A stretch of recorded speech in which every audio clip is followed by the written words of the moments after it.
I love it. Okay. I think you got a clear plan on that one. Now let's talk about on the partnering side. Why do you feel the need to partner? And so the second question is, when you answer why, what partner are you looking for? So why do you feel like you need a partner? What do you want that partner to do?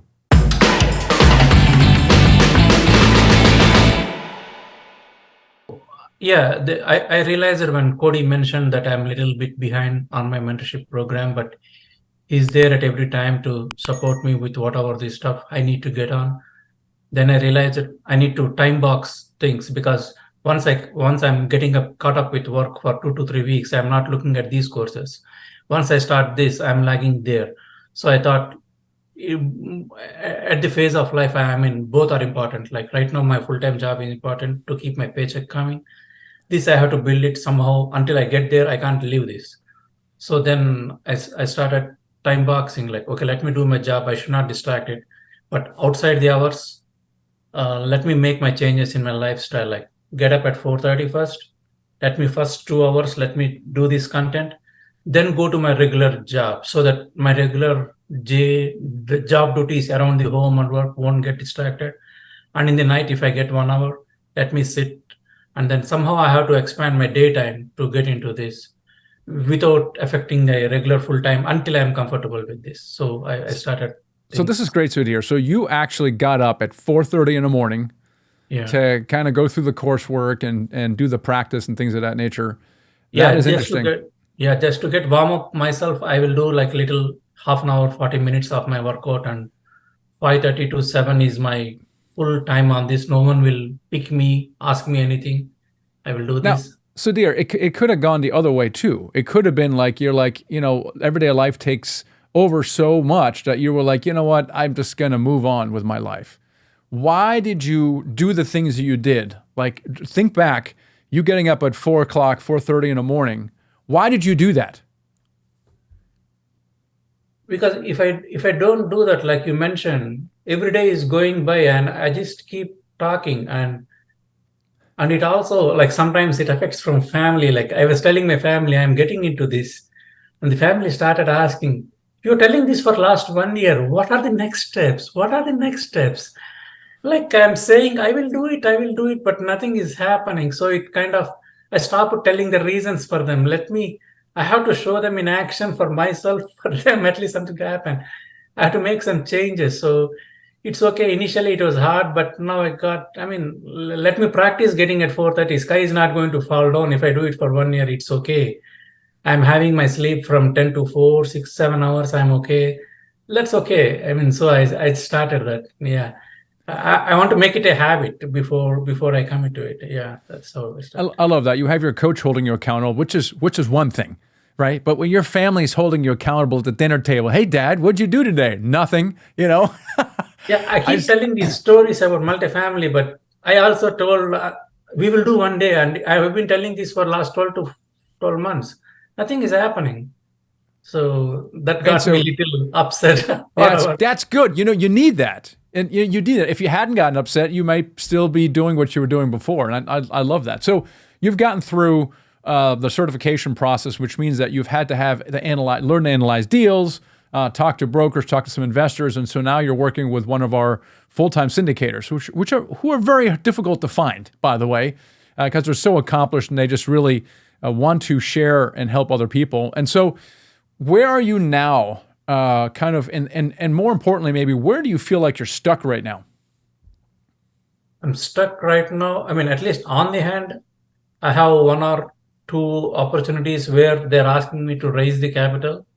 So that is one thing I mentioned with Paula. I will review with her the whole analysis, and if she finds it also that is worth going forward, then I asked her if we can request the Blanks group to raise capital for it. That is one thing that is actually I'm doing on a daily basis. The other things on the side is I'm trying to find new. My strong area I feel is I want to analyze deals, get through it. Even my wife, she is also very good at the financial analysis. She is like a senior program manager in one of the companies. So she works with like 40 million, $50 million projects on her work side. So she actually understands each part of the dollar, where it is going to not allocated. What is it? So once we have a deal on hand, she told she can spend some of her time doing the whole deal analysis, and we have to get through this somehow. So that is where I'm right now, Mike. That's great. Is there anything I can help you with? One thing is I didn't partner with anyone right now. So I have to partner. I have to find a right partner, my companions who are in the same stage or who can work with me, and then I have to find more deals coming into my inbox to analyze it. These two are the gaps that I'm having right now. Okay. Yeah.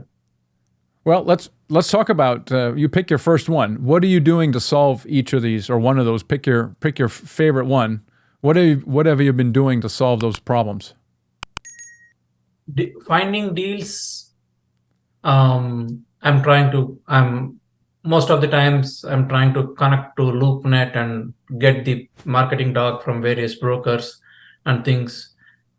The other gap I see there is maybe I'm not networking enough with the brokers to let me know what are the deals out there, except that I'm looking online and trying to spend time finding opportunities.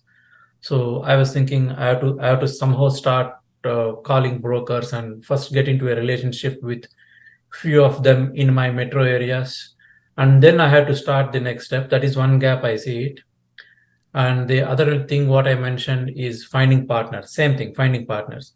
I have to start talking to the people with the same vision. I have to go to the local meetups and things, who are actually doing what and who is strong in what areas, so that the areas that I am weak with, I want to start, can he partner with me and things like that.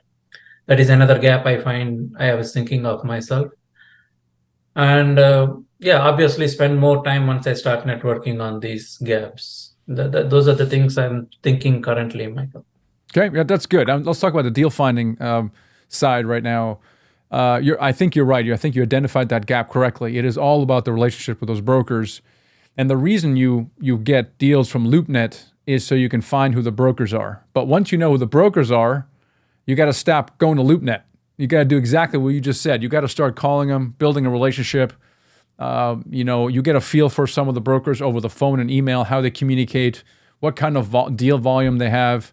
And then at that point, you want to try to drive or hop in a plane and meet them in person, take them to lunch or dinner or something like that. But that's where the gold is in the relationships. And the good news is, in any given market, there's not like hundreds of brokers. There's like literally, if there was more than a dozen, I'm shocked.